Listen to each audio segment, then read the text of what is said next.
Ici, la voix de l'Amérique.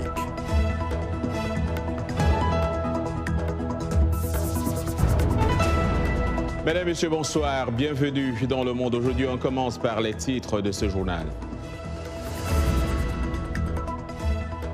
Malgré la contestation, les Guinéens sont appelés aux urnes ce dimanche pour se prononcer par référendum sur le projet de nouvelle constitution et sur le renouvellement du Parlement.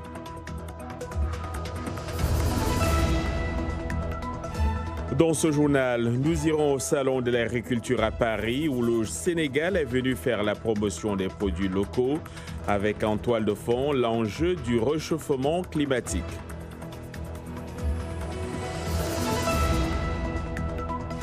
Après 19 ans d'un conflit qui a coûté la vie à plus de 100 000 personnes, un accord de paix pourrait être signé ce samedi entre les États-Unis et l'Afghanistan. Les deux parties sont attendues à Doha, au Qatar.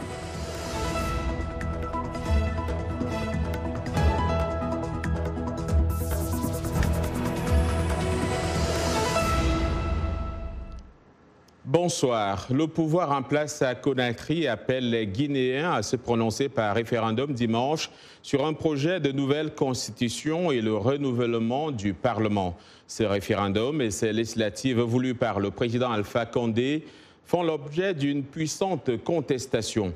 Les opposants dénoncent une manœuvre du chef de l'État élu en 2010 et réélu en 2015 pour briguer sa propre succession à la fin de l'année, alors que le nombre de mandats est limité à 2 par la Constitution en vigueur. Plus de détails avec Blanche Sanou. Depuis mi-octobre, le Front national pour la défense de la Constitution a fait descendre dans la rue des centaines de milliers de Guinéens pour s'opposer à la réforme constitutionnelle, soupçonnant le président Alpha Condé de vouloir s'octroyer un autre mandat en violation de la Constitution actuelle. Ils veulent aller jusqu'au bout vers le 1er mars et le FNDC est prêt à aller jusqu'au bout, à empêcher qu'il y ait effectivement le référendum. Et là, le FNDC est engagé. De nouvelles violences sont redoutées lors des scrutins de dimanche. Ces élections qui devaient se tenir fin 2018 ont été repoussées à plusieurs reprises. Selon le président de la commission électorale, Amadou Salif Kébé, les électeurs recevront un bulletin blanc pour le oui à la Constitution et un rouge pour le non. Ils déposeront celui de leur choix dans une urne avant de se rendre dans un second isoloir pour le scrutin législatif. Les résultats seront annoncés le plus vite possible, a-t-il promis. Les principaux partis de l'opposition ont décidé de boycotter le double scrutin de dimanche et de tout mettre en œuvre pour l'empêcher. Un climat tendu qui inquiète plus d'un. Ça va plutôt enclencher une autre situation qui va être très difficile à gérer. L'État guinéen n'a pas intérêt à multiplier les sources de conflits. Et le couplage de ces élections pose un problème aujourd'hui parce qu'il y a même des partis politiques qui ont décidé de participer aux élections législatives qui sont embarrassés du fait qu'on a voulu coupler. Pour rappel, la vague de protestations durement réprimée dans le pays a coûté la vie à au moins 30 civils et un gendarme. D'où l'appel jeudi de la haut-commissaire de l'ONU aux droits de l'homme pour que les élections du week-end en Guinée se déroulent de manière transparente afin d'éviter des troubles supplémentaires. Pour parler de tout cela, nous avons été reçus rejoindre sur ce plateau par Madame Alix Boucher. Vous êtes spécialiste politique, chargée des transitions, n'est-ce pas, et chercheuse au Centre d'études stratégiques de l'Afrique ici à Washington. Bonsoir et bienvenue. Bonsoir, merci. Quelle est l'analyse que vous faites de cette situation qui prévaut en ce moment en Guinée ? Elle me semble extrêmement tendue à l'approche de ce référendum couplé aux élections législatives qui devaient au départ être les élections législatives tenues en décembre 2018, donc qui ont été plusieurs fois reportées. Mais c'est vraiment ce référendum constitutionnel, je pense, qui crée ces tensions. Comme vous l'avez expliqué au tout début, la Constitution en vigueur prévoit que le mandat présidentiel n'est renouvelable qu'une seule fois.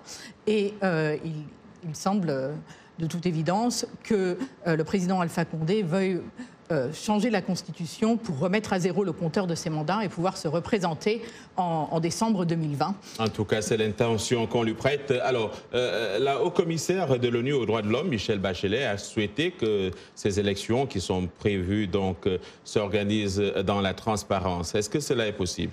Je pense que ça va être très difficile étant donné que les autorités guinéennes ont refusé toutes les missions d'observation, que ce soit celles de la CEDEAO, de l'ONU, de l'Église catholique et de la société civile. Donc il n'y aura pas d'observation. D'autre part, l'Organisation internationale de la francophonie a annoncé juste un tout petit peu plus tôt cette semaine qu'elle se retirait de ce processus parce qu'elle avait trouvé que le fichier électoral était défaillant, qu'il incluait presque 2,5 millions de personnes qui ne devraient pas être sur ce fichier et que par conséquent, elle devait se retirer de ce processus et qu'elle refusait en gros de lui donner quelque légitimité qu'elle aurait pu avoir. Donc, alors, la Guinée est en proie à de nombreuses contestations depuis cette affaire de troisième mandat qu'on prête au président Alpha Condé. Il y a eu beaucoup de morts. Qui est responsable de ces morts et pourquoi doit-on toujours en arriver là? Malheureusement, ces manifestations ont dégénéré dans la violence et les forces de l'ordre ont tiré à balles réelles parfois ou à coups de grenades lacrymogènes, etc., causant la mort, je pense, de presque 40 personnes, ce qui est vraiment terrible. Et c'est en grande partie... je pense que la qualité de la performance des forces de sécurité est vraiment insuffisante pour gérer ce genre de manifestations, même quand elles sont au départ pacifiques. Merci Alice Boucher. Vous êtes spécialiste donc des transitions politiques et chercheuse au Centre d'études stratégiques de l'Afrique ici à Washington. Merci d'être venue. En Guinée-Bissau, Umaro Sissoko Embalo, l'un des deux candidats au second tour de la présidentielle du 29 décembre, s'est fait investir ce jeudi au poste de chef de l'État malgré l'imbroglio persistant sur l'issue du scrutin. Je jure sur mon honneur de défendre la Constitution, de la respecter et de la faire respecter, a déclaré Umaro Sissoko Embalo devant plusieurs centaines de personnes. Il a prêté serment alors que la Cour suprême est saisie d'un recours de son adversaire, Domingos Simões Pereira, qui conteste les résultats proclamés par la CENI. Monsieur Embalo, issu de l'opposition, a été vainqueur par la commission, déclaré vainqueur par la commission électorale avec 53,55% des voix. Mais son rival, Domingos Simões Pereira, continue de contester sa victoire. Au Togo, les États-Unis font entendre leur son de cloche après la présidentielle du 22 février. Les États-Unis suggèrent donc au gouvernement togolais de publier les résultats du scrutin bureau de vote par bureau de vote. Signalons que cette élection a été remportée par le président sortant Faure Gnassingbé dès le premier tour avec plus de 72% des suffrages. D'après les résultats publiés par la CENI, la Commission électorale nationale indépendante. Mais l'opposant Agbeyomo Kodjo, arrivé en seconde position, dit avoir gagné et s'est autoproclamé président élu. Et puis, l'Union africaine a annoncé ce jeudi qu'elle envisageait de déployer 3000 soldats au Sahel pour tenter d'enrayer la progression du djihadisme. C'était lors du sommet Union africaine, Union européenne à Addis Abeba. C'est une décision sur laquelle nous allons travailler avec le G5 Sahel et la CEDEAO, a précisé Ismaël Chergui, commissaire à la paix et la sécurité, qui a ajouté que cette décision était nécessaire car la menace progresse et devient complexe. Il n'a pas donné plus de précisions sur la composition de cette future force africaine au Sahel, ni sur les pays qui fourniront des soldats. Après 19 ans d'un conflit épuisant qui a coûté la vie à plus de 100 000 personnes, la guerre en Afghanistan pourrait prendre fin. Les deux protagonistes prévoient de signer un accord de paix ce samedi à Doha, au Qatar. Pour le moment, toutes les parties semblent respecter une trêve partielle entrée en vigueur samedi dernier. Ayesha Tazim a fait le constat sur place à Islamabad. Le récit est de Yacouba Ouedraogo. Le poste de contrôle de Sourpoul sur l'autoroute Kaboul-Kandahar était constamment attaqué par les talibans. Depuis le début de la trêve partielle, les soldats gardant ce poste poussent un soupir de soulagement. Nous avions l'habitude de faire face à des attaques incessantes. Maintenant, les choses vont beaucoup mieux. Une accalmie rendue possible par la trêve partielle convenue par les États-Unis et les insurgés talibans. Américains et talibans signeront un accord ce samedi à Doha au Qatar. Il prévoit le retrait des troupes américaines d'Afghanistan, l'une des promesses de campagne du président Donald Trump. L'accord exige aussi que les talibans négocient avec d'autres Afghans, y compris le gouvernement, sur l'orientation future de leur pays. Nous voulons aider et fournir une structure pour que les Afghans puissent finalement obtenir un résultat qui soit dirigé par des Afghans et qui soit une solution à long terme avec laquelle tout le peuple afghan peut vivre. Mais le gouvernement afghan est dans la tourmente depuis l'élection présidentielle à l'issue de laquelle deux candidats, le président sortant Ashraf Ghani et son rival Abdullah Abdullah, ont revendiqué la victoire. Cette impasse survient à un moment où les politiciens afghans devraient parvenir à un consensus sur la façon de négocier avec les talibans. Au moment même où vous avez le plus besoin de ces fronts unis communs, ces divisions de longue date au sein de la classe politique afghane se sont exacerbées à cause de cette crise politique survenue au sortir des élections. Des divisions qui rendent difficile la mise en place par les autorités afghanes du Front commun pour négocier avec les talibans. Et puis, Donald Trump a assuré mercredi à la population américaine que le risque lié à l'épidémie de coronavirus restait très faible aux États-Unis et a désigné le vice-président Mike Pence en charge des opérations américaines de lutte contre cette crise sanitaire mondiale. Au moins 59 cas de contamination ont pour l'heure été confirmés aux États-Unis. Les Américains devront s'attendre à des cas de coronavirus et à des perturbations dans leur vie, a averti le Centre américain pour le contrôle des maladies, le CDC. L'administration Trump a demandé 2,5 milliards de dollars au Congrès pour faire face à toute éventualité. Nous reviendrons largement sur le coronavirus en deuxième partie de ce journal dans un dossier spécial.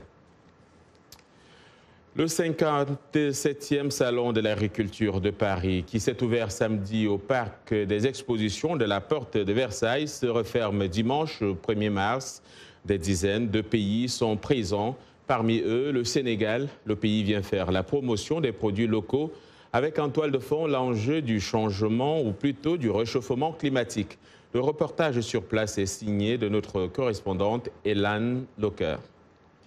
Agriculteurs, éleveurs ou encore acteurs économiques, tous sont venus représenter les couleurs du Sénégal à Paris. L'occasion d'échanger sur la crise agricole avec des professionnels venus du monde entier. Et on a l'occasion de rencontrer des acteurs du monde, en dehors des Français. Il y a également les Marocains, il y a les pays comme la Côte d'Ivoire, il y a d'autres pays référents qui ont un souci de sortir de l'ornière. Ces acteurs majeurs qu'on avait tendance à oublier. Les exposants sénégalais installés sur deux stands veulent faire connaître leurs produits agroalimentaires, mais aussi parler des grands défis écologiques, notamment face au réchauffement climatique qui frappe de plein fouet les agriculteurs de l'Afrique de l'Ouest. S'il y a maintenant un manque de pluie, ça impacte la production. Mais souvent également, si on enregistre beaucoup plus de pluie, et il y aura des inondations. Non seulement ça aura des impacts sur d'abord la production, mais sur même le vécu quotidien et la vie globale du monde rural. Et face à l'augmentation des catastrophes naturelles, les autorités sénégalaises tentent d'agir, mais les moyens restent insuffisants. On investit beaucoup dans les ouvrages à petite, moyenne et grande échelle permettant de maîtriser l'eau et de permettre une culture continue. Mais ça, on n'en est pas encore très loin parce qu'on est autour de 5% d'agriculture irriguée au Sénégal. Mais également, une autre alternative, c'est la transition agroécologique. C'est-à-dire qu'on a une gouvernance verte de plus en plus forte au Sénégal, avec une initiative du chef de l'État qu'on appelle le PSE vert, qui promeut la reforestation du pays, donc environnement, mais qui promeut également la promotion de l'agroécologie. Entre la sécheresse, les inondations, encore l'érosion côtière, l'Afrique de l'Ouest fait partie des 3 régions menacées par la catastrophe humanitaire climatique du XXIe siècle, avec au centre les activités agricoles mais aussi la pêche. Vous êtes sur VOA Afrique, en direct de Washington.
Rebonsoir à tous et merci de nous retrouver pour cette deuxième partie de votre journal.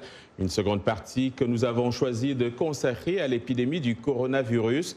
L'OMS a enregistré plus de 3500 cas de coronavirus dans 44 pays. L'organisation onusienne estime que l'épidémie a atteint un point décisif et appelle les pays à agir rapidement.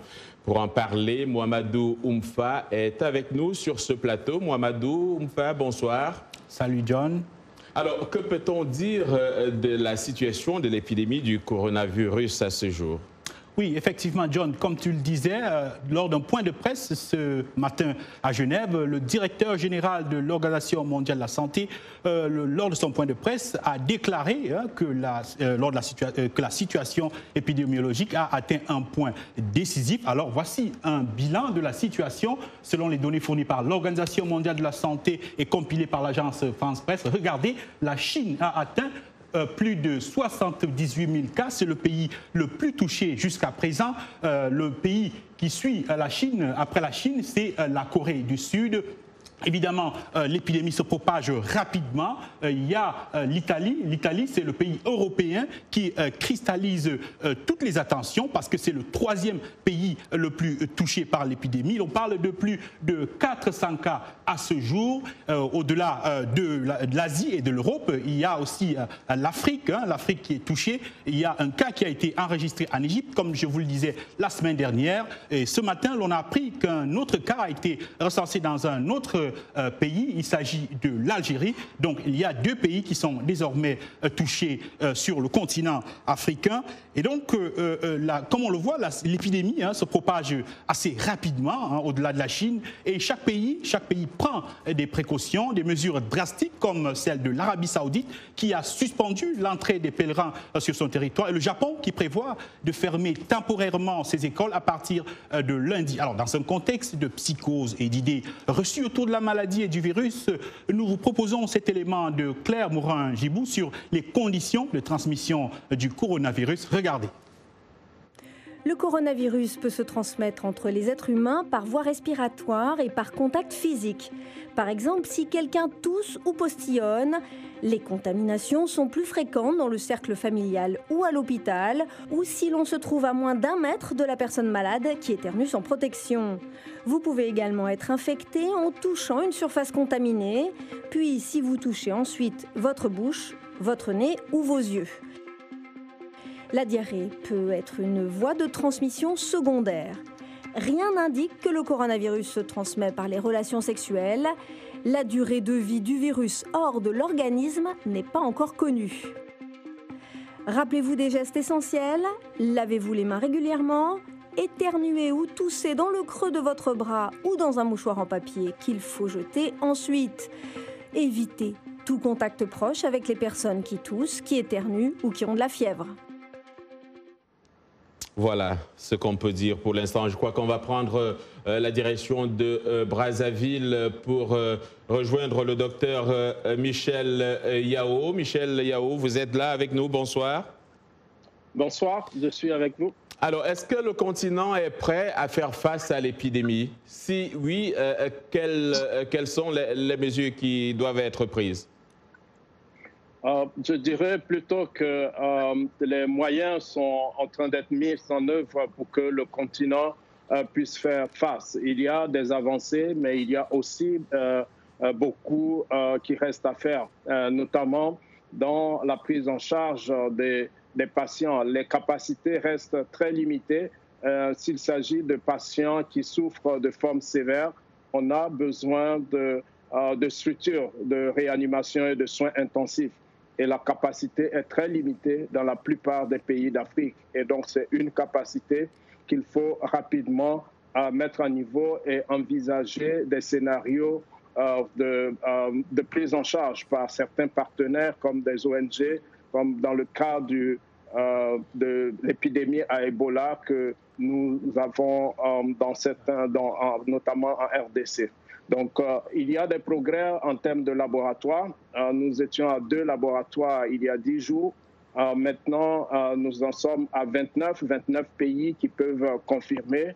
Et il y a aussi la plupart des pays à très haut risque que nous avons définis comme prioritaires, qui ont mis en place des mesures de screening, de contrôle au niveau des points d'entrée, mais aussi des mesures de détection dans les structures de santé et continuent de renforcer la connaissance dans la communauté pour que les communautés puissent rapporter des cas. Alors, donc, docteur, c'est des efforts qui doivent se poursuivre. Question qui intéresse probablement nos téléspectateurs. Comment savoir qu'on est atteint du coronavirus puisque certains de ces symptômes sont similaires aux symptômes de la grippe?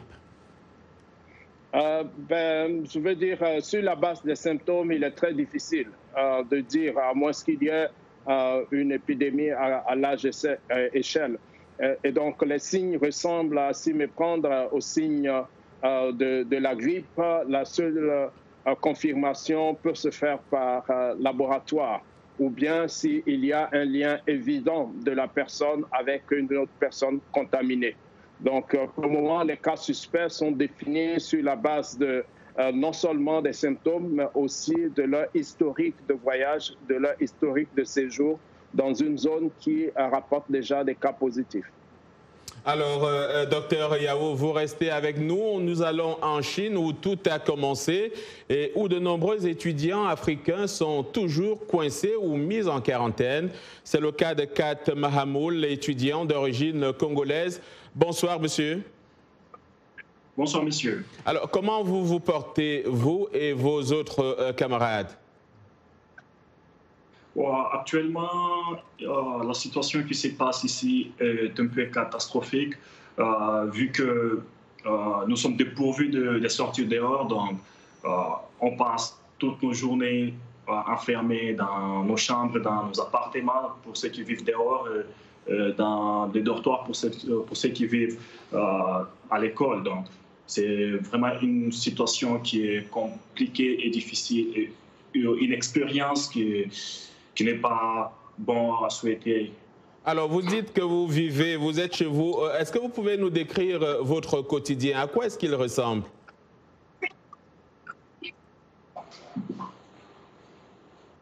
Quand vous vous levez le matin, qu'est-ce que vous faites? Quand nous nous levons le matin, il n'y a pas grand-chose. C'est juste il y a beaucoup de choses qui ont changé ces derniers temps. Quand on se lève le matin, on essaie de faire quelques physiques, question de rester en forme. Parce qu'avec cette situation, premièrement, mentalement, nous ne sommes pas bien. Mentalement, nous souffrons déjà parce que si tu te rends compte que tu ne peux pas sortir dehors et tu es privé de certaines choses ou de certaines préoccupations, déjà là, c'est un problème sérieux côté mental.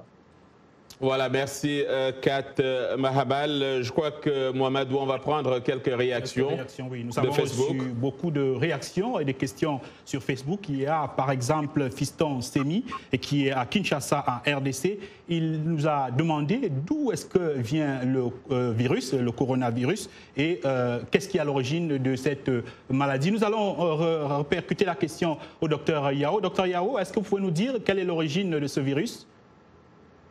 Bien, je veux dire, il n'y a pas de confirmation sur l'origine actuelle, mais les soupçons est qu'il s'agit d'un virus qui serait d'origine animale et donc transmis à l'homme et qui par la suite on a observé une transmission interhumaine et c'est d'ailleurs ce qui est préoccupant parce qu'il s'agit vraiment d'un nouveau virus et tous les comportements, en fait l'impact en termes de sa nocivité n'est pas totalement connu. On apprend chaque jour de ce virus. Oui, docteur, nous avons reçu également une autre question de Ouagadougou, une question de Hassan Gnanou. Hassan qui veut savoir s'il existe un traitement contre le coronavirus. Il faut dire qu'il y a beaucoup de rumeurs qui circulent sur Internet. On parle par exemple de la chloroquine qui serait efficace contre le Covid-19. Docteur, est-ce que vous pouvez nous confirmer, est-ce que la chloroquine est efficace contre le nouveau coronavirus et est-ce qu'il existe alors qu'il est un traitement contre le Covid-19 ? Je commencerai par le deuxième point. À l'heure actuelle, il n'y a aucun traitement confirmé comme efficace contre le coronavirus. Il y a des expérimentations en cours. C'est d'ailleurs une course contre la montre, comme cela se fait pour de nouvelles maladies. Et donc, il y a plusieurs médicaments qui sont en train d'être testés officiellement pour nos organisations mondiales de la santé. Nous suivons particulièrement deux groupes de molécules, des molécules utilisées dans le VIH-Sida et d'autres antiviraux qu'on a d'ailleurs essayé dans le cadre de la maladie à virus Ebola. Donc il y a plusieurs expérimentations. Tous les chercheurs du monde entier sont mobilisés à cet effet-là. Mais pour le moment, il n'y a pas encore de conclusion qui puisse nous rassurer de l'effectivité d'un médicament. Alors, finalement, docteur Yao, doit-on s'inquiéter de la propagation du coronavirus ou alors il faut garder espoir? Et très brièvement, quels sont les conseils qu'il faut donner aux gens pour qu'ils évitent d'attraper le coronavirus? Je dirais qu'il faut s'en inquiéter parce qu'en ce moment, bien que la situation commence à s'améliorer en Chine, il y a une propagation hors de la Chine qui est préoccupante. Et chaque jour, plusieurs pays qui s'ajoutent à cette liste. C'est essentiellement des précautions d'hygiène par rapport à quelqu'un qui a une infection respiratoire, qui tousse ou qui éternue, des mesures qui ont été évoquées dans l'émission. Donc, l'hygiène est importante. Et deuxième chose, il faut absolument que les structures de santé soient en alerte maximum pour prêter une attention particulière à tous symptômes qui ressemblent à la grippe, interroger davantage pour savoir la provenance, parce que la solution, c'est vraiment une détection précoce qui permet un contrôle. On a vu des pays qui n'ont pas les systèmes de santé aussi sophistiqués comme le Vietnam, qui ont pu contrôler quelques cas par une certaine connaissance de la population, mais aussi par une détection précoce et des mesures appropriées mises en œuvre. Donc on incite vraiment tous les pays à prendre ces mesures nécessaires et à prendre la maladie très au sérieux parce que pour le moment, ça peut faire ravage. Merci beaucoup, docteur Yao. Kat Mahamoul, je reviens vers vous. Comment vont vos autres camarades et est-ce que vous avez un petit message à passer? Concernant tous les autres camarades, j'aimerais leur demander d'être très forts pendant ces moments et de veiller surtout à leur hygiène quotidienne. Parce qu'avec ce virus, il faut bien veiller à ça. Toujours se rappeler de laver ses mains, garder le masque ou mettre les gants quand ils sortent dehors. Et ne pas surtout paniquer parce que tout arrive et puis tout passe. Donc il faut juste être fort. Et voilà, merci. Que ça va. Merci Kat, merci au docteur Yao, merci à vous Mohamedou Oumfa d'être venu. Et c'est la fin de ce journal. Merci à tous ceux qui l'ont préparé et à vous d'avoir suivi. Bonsoir.